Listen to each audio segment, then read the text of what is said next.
my voice, I can rise up to help make the world a better place. I can tell stories, motivate action, and be the voice of things that matter to me.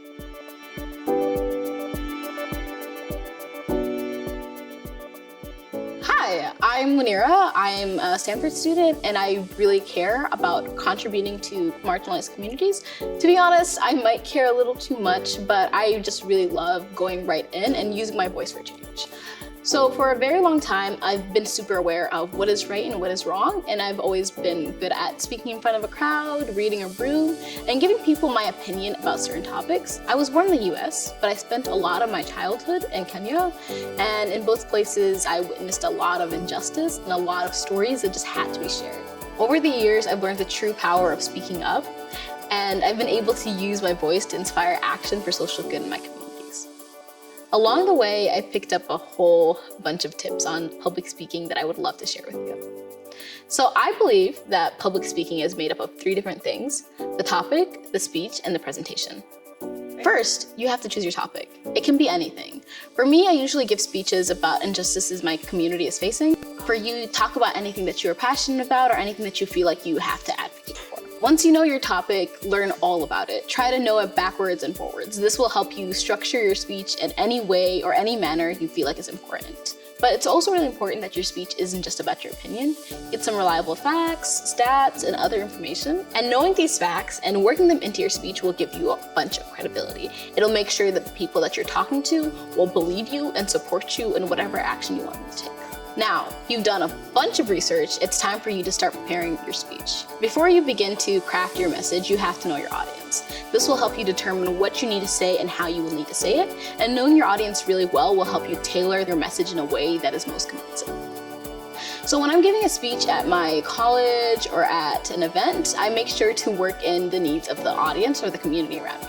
Little details like that will help motivate your audience and make them want to care as much as you do or want to take action. Create a framework for your speech by writing down the topic, the background information, the problem, and your solution. You can add in personal stories and action you want your audience to take after your speech. Personally, I don't script my speech. I don't write down what I'm going to say or what words I'm going to say. I write down an outline because I will know where my conversation is going, but it allows me to be so much more free when I'm speaking. So just in case the conversation will need to shift or needs to take another avenue, I'll be able to adapt. I'll be able to predict where we're going. In my opinion, the best kind of speeches are those where you feel like the people are talking directly to you and not giving a speech to an entire crowd.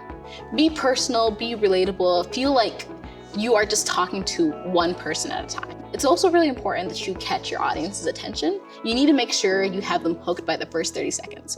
So you should never start your speech with, "Today I'm gonna talk about," trust me, your audience will totally tune out.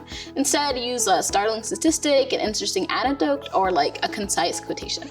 Or even a question. Questions work really well as well. The ending should be just as strong, if not stronger. Have a little summary of everything you talked about or a call to action you want them to take. There's no one way to practice or prepare to deliver your speech, but before your actual speech, try to practice as often as you can. When you practice in front of a mirror, you'll be able to see how you hold yourself or what kind of things you do, how you move your hands. And when you're practicing with friends, they'll be able to give you an objective opinion on how you're doing. If you need a couple of notes as well when you're going up on stage, that is perfectly great, but try not to read from your script. Now that you have your speech ready, you know what you're gonna say. You know how you're gonna say it, and now it's all up to you to get up there and go and say it. It's really important for you to try to pronounce your words very clearly and use an appropriate volume and tone for the audience you're talking to. Sometimes you'll need a much more serious tone, other times you'll be able to talk much more passionately and be a little more fun and off the cuff. But try to stay as natural as you can to your normal speaking voice. And now you want to be able to connect with your audience, so try to make eye contact. It's a really, really good way to make people feel like you're talking directly to them. But don't stare, because that can get a little creepy. Let your eyes roam through the crowd. Try to connect with different people. Try to make people feel like you're speaking to them. And another really good way to connect with your audience is using hand gestures. Just be careful not to use too many because it takes your attention off of what you're saying. The biggest thing of all is being yourself. Your passion and your emotion will naturally come through, so be true to yourself and your topic. Every single time that I give a speech, I get really nervous right beforehand, but I take a deep breath and I remind myself that this speech doesn't define me. It doesn't define the movement, it doesn't define the things that we're advocating for, and it's just the beginning. And don't forget, you've got this. You don't have to be an expert in speech and debate to voice your convictions and your opinions or your beliefs about what needs to be done for the world. It took me a really long time to learn about the power of my own voice to change the world. And I wouldn't have believed in myself if I didn't have grown up in the wonderful girls that I've met through that. But now I know.